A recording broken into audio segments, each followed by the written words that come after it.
Hey, it's RoboMasWeapon.com. Hey, I'm filming the dudes. Right? They're stalking me, man. I come out, he's in this fucking light blue jeans shirt, and these two guys in Navy outfits, US Navy, are also out in camouflage, and they're with them.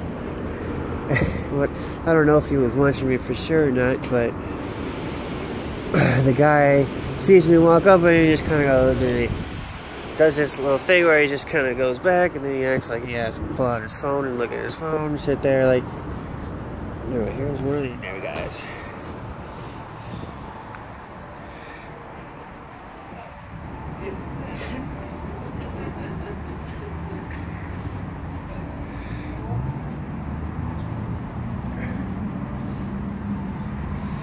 Could just be out for lunch. Here's another guy coming out. So he went back in the car. So he went back in the car, he just said. Okay, so this other guy went back in the car.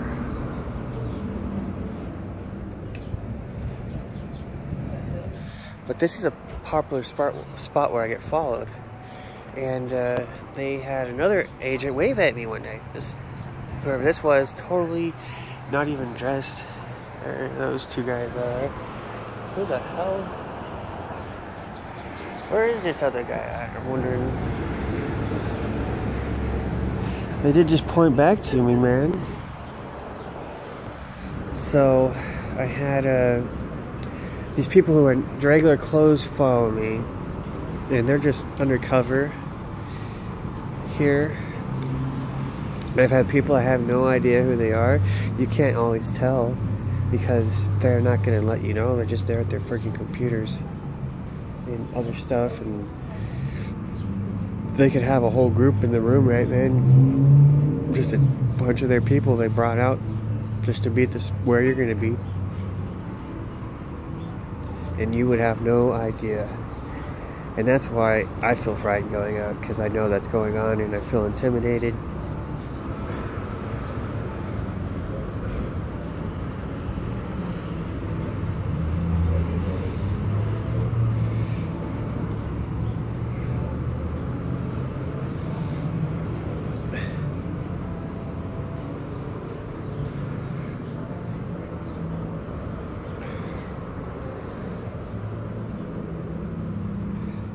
In Eugene, Oregon, they had the same people, except they're all over town, and everybody knows my face who is involved. And anyway, they got people installed everywhere. These are undercover people. These are people spying for these people all over town in the civilian world, just like working here, working there, plus people that they got to follow you everywhere you go. So if you get in a car, if they want to have a team of people who's actually following you, then they'll have a team of people in the car, and you travel 100 miles and go to another city, they'll be in the car with you, or they'll be in their car with, following you. They'll get in a car and go ahead of you.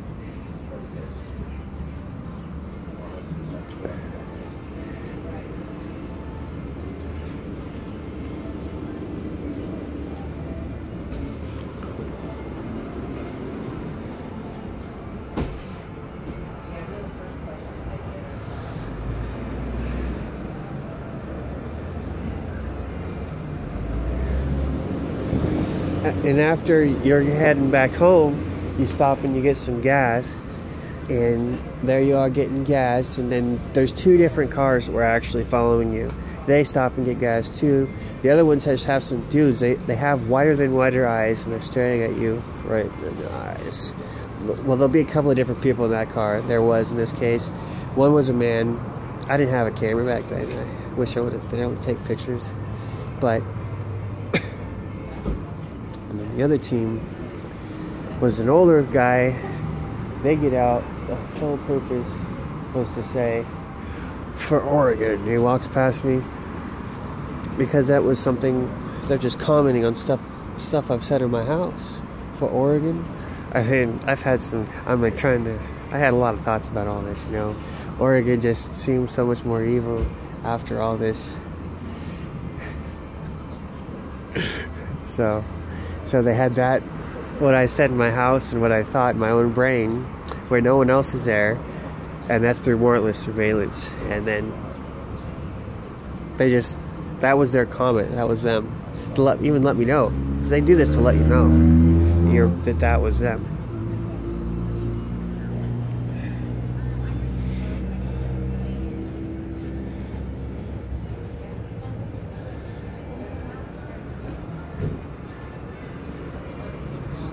So that guy said for Oregon, the other one was staring at me very, very closely, right in the eye with his wire eye, and he's kind of doing just odd posture. Obviously he wasn't just there in the background, he was staring right at me as if a stalker was staring at his prey type stuff. Waiting for the other guy in the blue shirt that disappeared. Because he's the guy I first saw that backed up as he saw me walking and then sat there at the curb area, or not the curb area, but the little thing right there where you got these little rails. He sat on the rail, that's what they're called.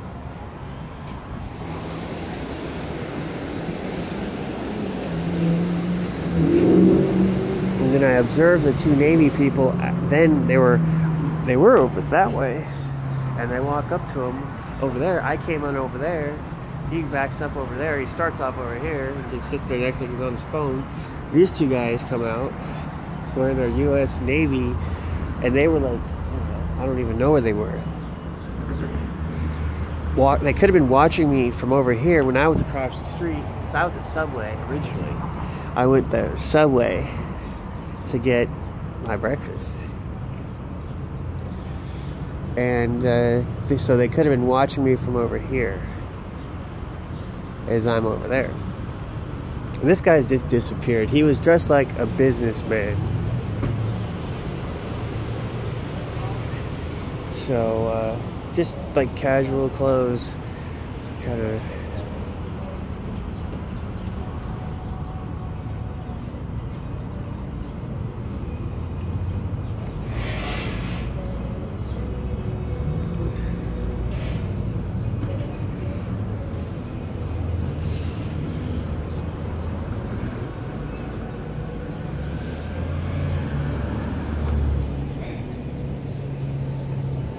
Oh, the two guys, when they came out of the store, said that someone went back.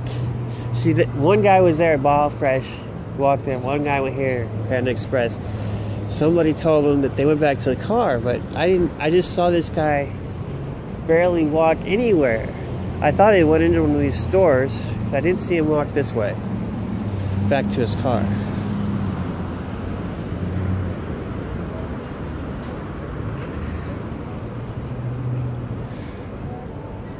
There also could have been some mysterious communication between them. How, because when they were in there, he was out here. And I don't think, you got to be really skeptical on how they're communicating, because they use electronic brain link. And the communication will go into the head, direct. No telephone communication necessary. No radio communication, no like verbal speech.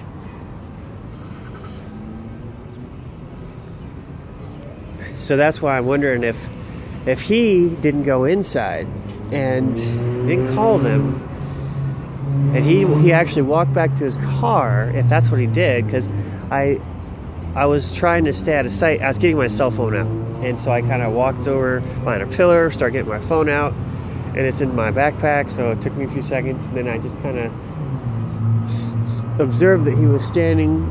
He kept sitting there on the rail right there. I'm gonna walk over here. But right here, he just kept sitting right there.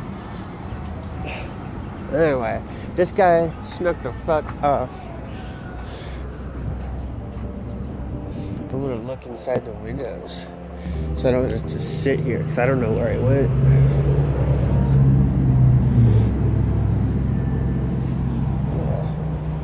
Don't necessarily see him in there. It doesn't matter to me. But yeah, there's 2 US Navy fucking people wearing camouflage here today.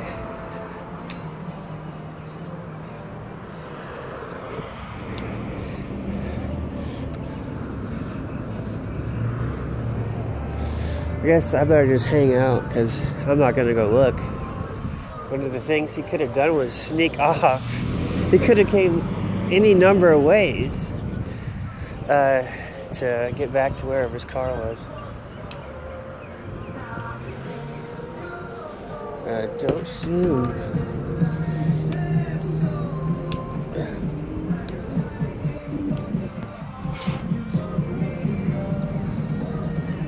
I thought for sure I was gonna get this guy again on camera, dude, because he didn't go out to the parking lot. Sorry, I'm 100% sure. I'm actually 90% sure.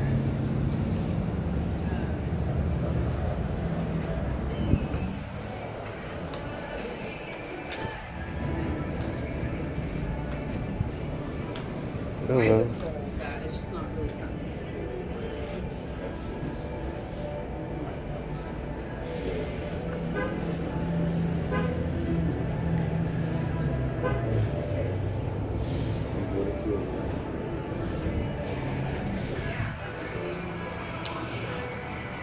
Here's a card. Just got this freaking card. Whatever this means.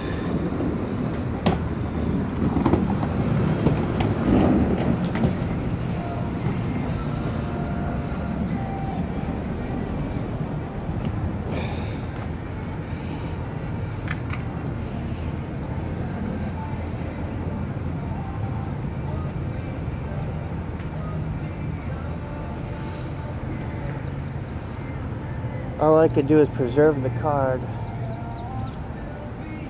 and see if this guy's face matches up with who I saw today.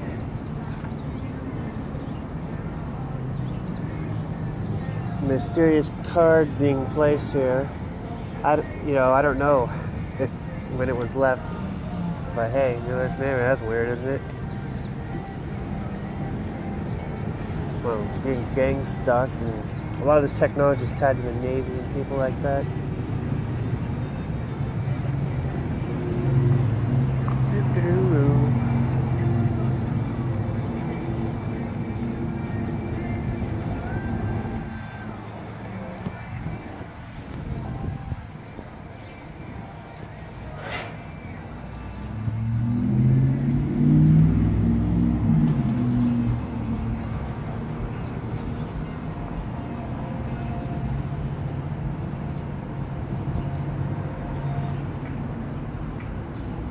So what do you guys think? Do you think that this US Navy card was here, left just for me just now? Or what do you guys think? Do you think that this means something? Do you think that my suspicions that communicating via body language and behavior and looks and stares, that would generally be enough to... That would tell a person who's a target enough. That's usually the way it is. But this doesn't tell you really much of anything. The big question is what is going on in their minds. And I want more proof. I want more proof. I usually take a little bit more proof as someone who directly waves or says something. Like the guy says, from Oregon, or for Oregon or whatever. The one who, in the car who's looking at you.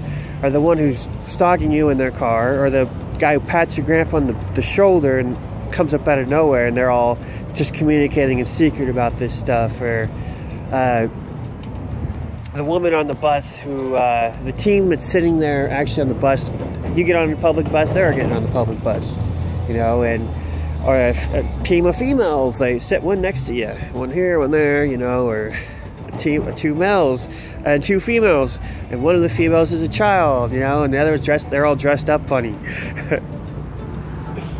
I've had that a lot. I don't usually look for leads. I've never got the chance to. The leads where you follow and you know what to do with it.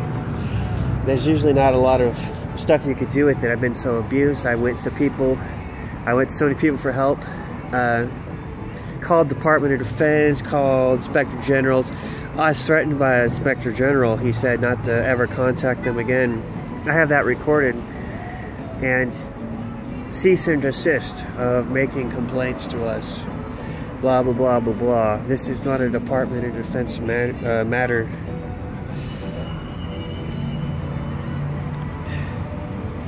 So, I'm so traumatized, I'm afraid to even go ask anyone about anything. And at the state hospital, they did that stuff to me where they told me to do something for help and it didn't work. And they were actually playing games with me. So the staff knew, and one of the tricks were to actually, well, I'm in danger, and I mean, having murder attempts and stuff going on against me. And so they say, they're playing a game with Deanne Major, wanting to talk to me. Like, why don't you go and call Deanne Major? She wants to talk to you. In fact, she's here tonight just to see how you are. They played this game where the first few weeks of torture that she was there at the hospital check up on me, and the hospital was like, oh, he's ready to be released, and we're going to he's ready to be released and stuff. But they're telling her that to come pick him up, like they're pretending they're having phone calls and stuff, phone calls and everything.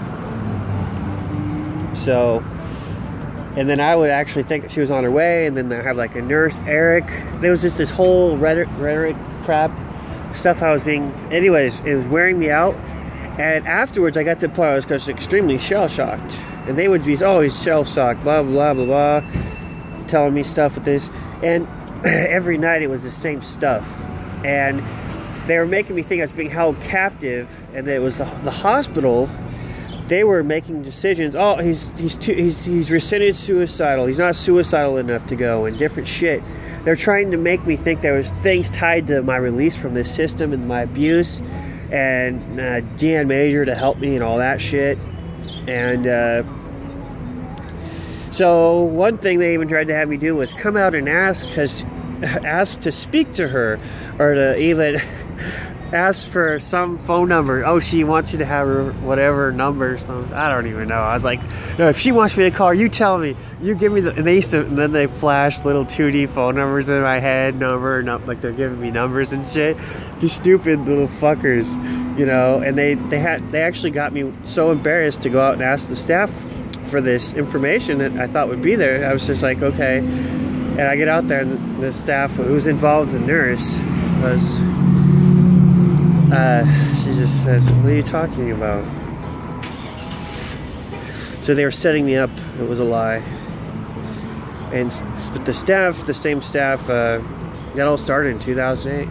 August 2008 after so I was just getting tricked around. And so that's when I stopped being able to do anything. I couldn't follow my own impulses anymore. I was so afraid to do anything, to try anything.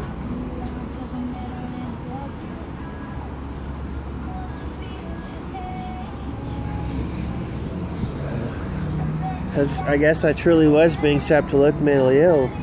No matter what people told me in person, or what I heard on the hospital unit, what staff said under a microphone, none of that shit. I knew I was just, they were truly setting me up to look psychotic. No one was there to do anything, to go and investigate any of this. That was going to do it and be on my side.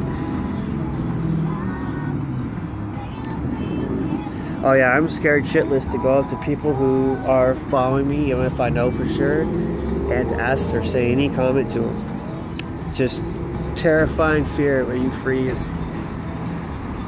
I've had those people follow me, and repeatedly the same person. You know, I'm still afraid the next time I see her. It's amazingly paralyzing fear. Even if I pass right by her, right there, and she wants me to see her, and she's got this look that's above everyone else, because they're wearing higher-end clothes. They get styled up and stuff when they have different style from the public. It's different. Like they're just, They go out, they pick out clothes that are better. They have different kind of like skin and hair. They're a little more professional and stuff. Really high-end, clean cut. That's the people who had followed me in Oregon. It's as if that adds to the effect of when you see this and you're being traumatized by it, that adds to the effect. It's their style that it's just stands out.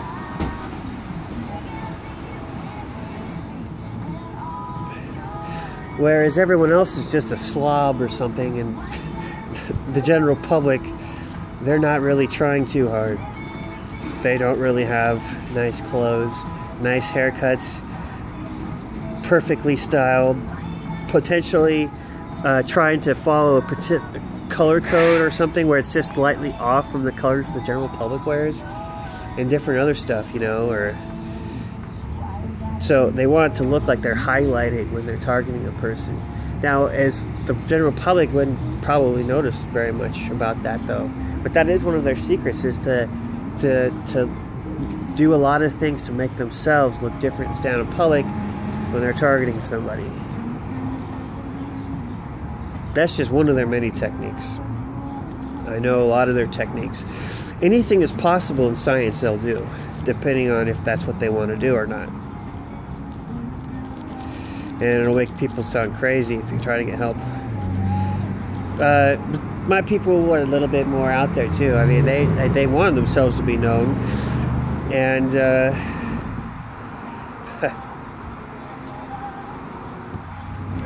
they left this card there. I'm pretty sure this is there, man. It says America's Navy, man. But this says just a Navy recruiter. What kind of weird shit is that? I don't care about a Navy recruiter. I care about somebody who's like, I know people know my name because, like I said, when I'm in Eugene, Springfield, they did this whole operation making it all special. And the people that were doing the gang stalking, they would have someone drive by my house, they want to do special styles. One thing about this one, when they had someone drive by my house, they'd do a lot of different types of driving, by the way. So in this case, they picked out a nice trashed up car, like an Oregonian style car, you know. It's not like someone who has the highest end car and all that, and it's about the life, the style of life, you know. That's what this theme was. And she's dressed, she's a fully functioning human being driving this car that, and she was like someone checking up on me, you know. She was looking, and she did this funny little thing in her car. She's driving by, it was at me just so I would see that. It was part of the theme, the game that they were playing. And yeah, it sure did look kind of cool. It looked like it could be someone that was driving by to check up on me or something. It was part of the whole theme of everything that was going on.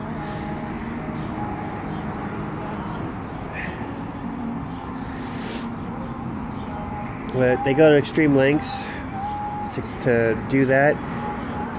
They might station someone near my house so that when we're driving by, she's there on the corner just to look at me in the car as I'm going by out front of my apartments, but I'm actually going somewhere else, and I'm not the one driving. The other thing they'll do is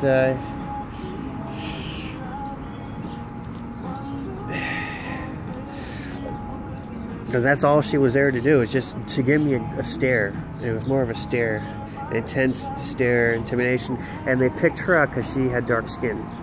So this was after an event on a bus happened with some civilians who were black. So they picked out a black agent. And then later on, I have letter of responses. A couple days later, they have her dressed up the same with her high style. They know the time I'm going to leave my house, and then I go to leave my house, get on a bus. Then they send her out again to be walking past me as I'm walking to the bus, and she's leaving the bus area. And there she is. She just glances, does her stare thing. It's a really intense planned stare. And then I just see that, I take it in, and I'm just shocked by it. And I just keep on walking and keep it to myself type stuff. That was stuff I remember. So that's what type of gang stalking as I experienced when I'm being controlled by these people. People zipping their lips closed and other stuff too. People follow me to the supermarket. People speed ahead of us just to get there before us so that they could do that. A lot of this also, for people who are confused by it, this is also popular surveillance tactics. My mom told me about experience with the FBI and the police. They dress up, they wear camouflage, they'll try to hide themselves around town so you can't see them. They'll stalk you, they'll try to be somewhere strategic to listen or watch or be around. So they actually use this operationally as well, because that's what I got from it. So you can use it operationally and to be truly secret and stealth, or you could use it to harass a person.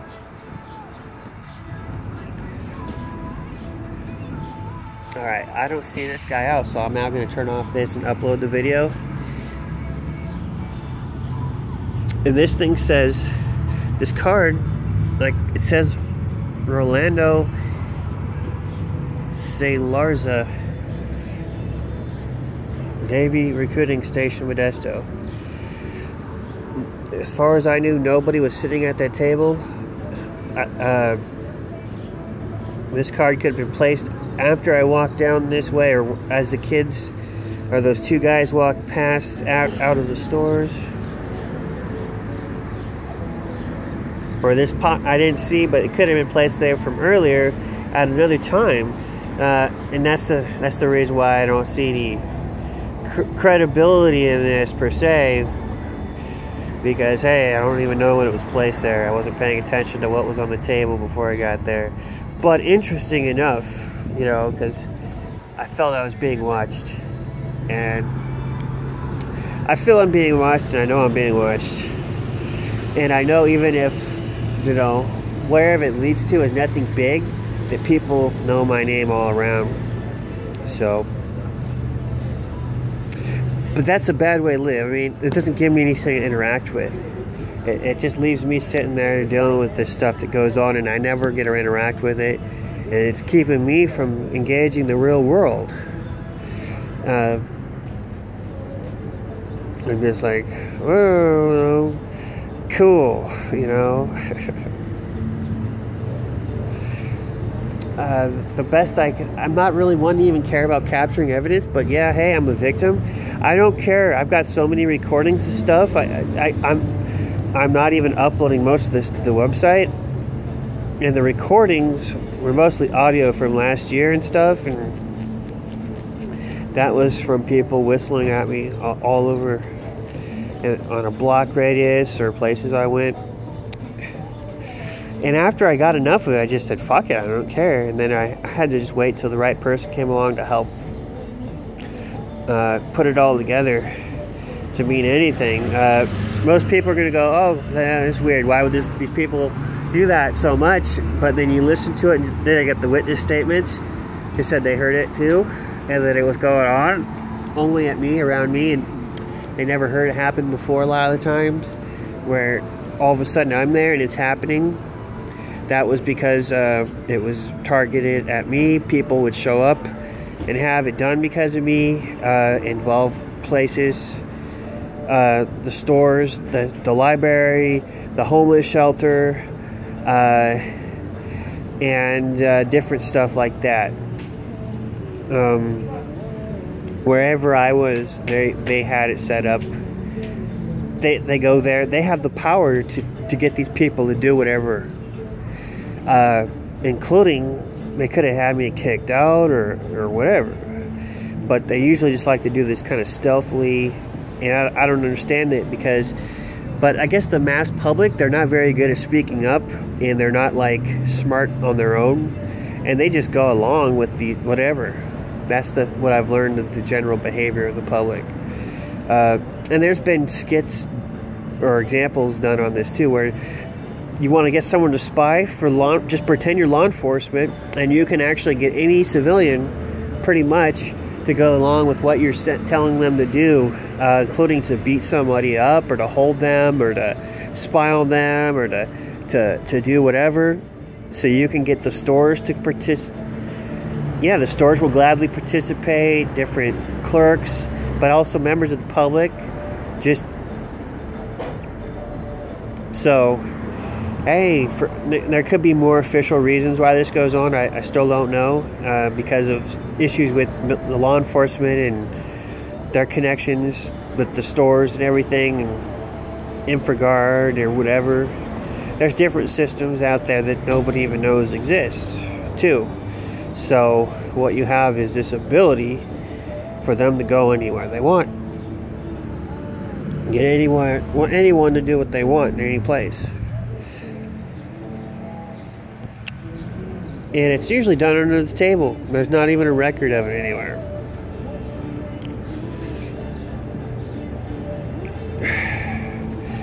But it's not always done in official capacity. It's done under the table capacity.